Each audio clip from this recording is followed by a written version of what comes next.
Hello, my name is Brittany Baur. I am a postdoc at the University of Wisconsin-Madison in Shushmita Roy's lab, and today I will be talking about our project assessing the predictive power of high-C interactions across species, and this is in collaboration with Michael Wilson and Jennifer Mitchell at the University of Toronto. So as you may know, the 3D genome is an important layer of gene regulation where enhancers can loop over and regulate the expression of genes. We previously developed two tools called HiCReg and LHiCReg that can essentially predict these interactions across cell lines based on one-dimensional signals such as chromatin and transcription factor binding. And so we were interested in seeing if we could use these tools to also predict across species. So Jennifer Mitchell's group identified conserved and diverged enhancers based on H3K27 acetylation and transcription factor binding, and so these are conserved and diverged in human and mouse embryonic stem cells. And so we could leverage our tools to predict interactions for these cell lines. And we can also try to find conserved interactions as well as shared regulatory mechanisms between these two cell lines as well.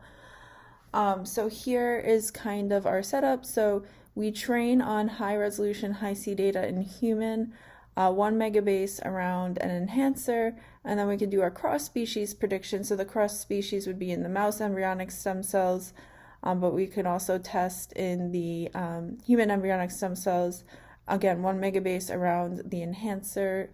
So that's for generating the cross-species predictions. And then we have the cross-enhancer predictions, which is in the same species, same cell line. We train around one enhancer and then test around a different enhancer so that the training and test data don't overlap. And so we would expect that the cross-enhancer predictions would perform very well because it's the same species, same cell lines. But the idea is to try to see how well these cross-species predictions are doing in comparison. So here we have the conserved enhancers and human-specific enhancers. These are the cross-species and cross-enhancer models. So this is a distance stratified correlation plot. So this is a correlation between the true and predicted counts stratified by distance. So you could see that in every case, as we would expect, the cross-enhancer predictions perform better than the cross-species predictions. But for conserved enhancers, particularly at relatively lower distances, we can see that the cross-species prediction performs as good or even sometimes better than the cross-enhancer predictions. So this kind of suggests that if the enhancer is conserved, and especially at smaller distances, we are more able to predict better in a cross-species setting. And so this also suggests that there might be some shared regulatory mechanisms there that allow us to predict just as well with the cross-species as with the cross-enhancer. Here, we're looking at the proportion of conserved interactions for various enhancer groups. So the enhancers are categorized by whether they are conserved or human or mouse-specific. As I've already mentioned, they are also classified based on whether they have high, medium, or low activity. So we found that the conserved medium and conserved high enhancers have a higher proportion of conserved predicted interactions than the human or mouse-specific enhancer groups. And for the most part, the conserved medium and conserved high enhancer groups have a higher proportion of conserved interactions than the enhancer groups with that are conserved but have relatively low activity. This isn't surprising, but it's nice to see in the predictions that the conserved high and the conserved medium have a higher proportion of conserved predicted interactions. That's something we would expect to see. So that's nice.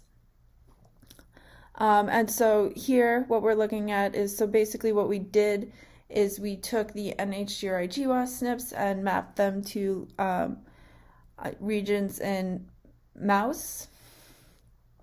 And so we were looking for conserved enhancers and conserved interactions are there conserved SNP gene interactions in human and mouse.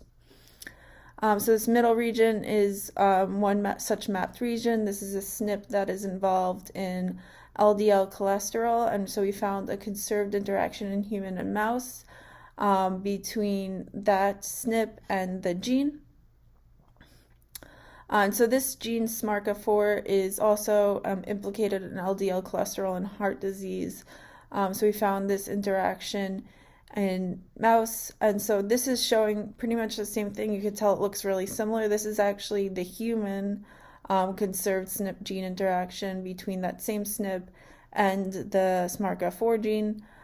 So we have these two look very similar. They have very similar chromatin patterns and activity at the SNP and the gene. And so why this is important is because we could essentially do the deletion experiments in mouse where we would otherwise not be able to do such deletion experiments in humans. So in summary, the cross-species predictions perform better if the enhancer is conserved, and the conserved high and medium enhancers have a higher proportion of conserved interactions as well.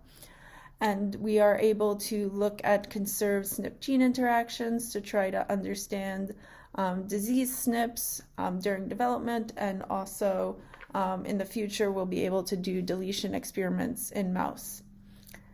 Thank you for listening.